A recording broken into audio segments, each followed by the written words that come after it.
Okay, let's get a little bit of lightning round. Okay, first one up.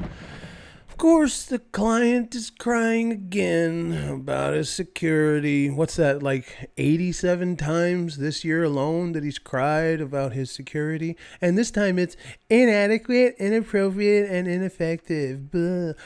Here's the thing. Here's the real issue is that if your security that is bespoke from the government over there is inadequate, inappropriate, and ineffective, well, why don't you hire client? We're all talking directly to you. Why don't you hire the best that money can buy yourself and get security that is not inadequate, inappropriate, and ineffective? Why doesn't he do that? Oh, because this has nothing to actually do with the security. This is simply about him and his money. And as we know, with these rich people in the elite sphere up there above us, the peasants, because that's who we are, okay, they think, well, I'm going to stay rich by using other people's money.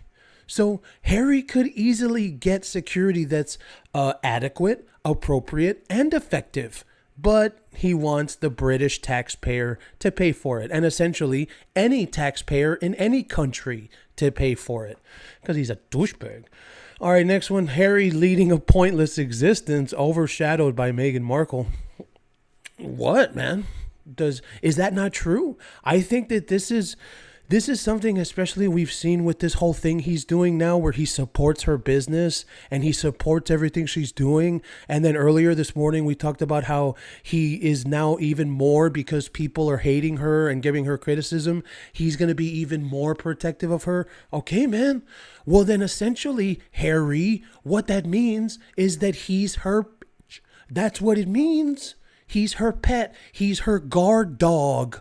Okay, this is Meghan Markle standing here, and he's the dog that's next to her. That's what that means. So essentially, Harry, if you want to go ahead and say this, which we would all tell him to his face, but then he's too, can't say that, then he's too much of a coward, okay, to, admit it. We would all tell him to his face, you don't matter, dude. You're the one that's saying Meghan wants what Meghan gets.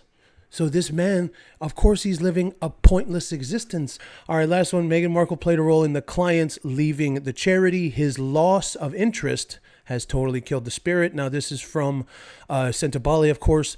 And I don't think that this is the right headline when it comes to the issue of Harry not caring about Sentabali anymore after marrying Meghan.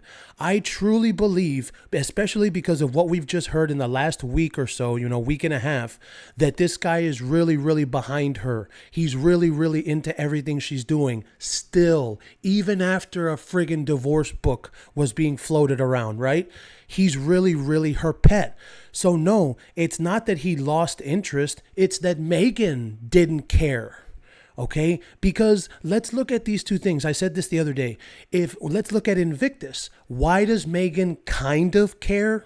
Very little. Why does she care about Invictus? Because Invictus, as we know, is the annual Meghan fashion show. She goes there, they talk about her clothes, they talk about her hair, and they talk about her. Now, when it comes to Sentabali, what? What good does it do for Meghan for Sentabali to even exist in her circle, in Harry's circle? It does nothing. So that's why when we find out that he didn't care after he married her, I would even go as far as saying maybe he did. Maybe he told her, hey, I want to go to Lesotho. I want to go check on Sentabali. Why? What for? We don't need to go there. It doesn't matter. It doesn't do anything for you anyway, Harry. But in reality, she's telling him that because it doesn't do anything for her.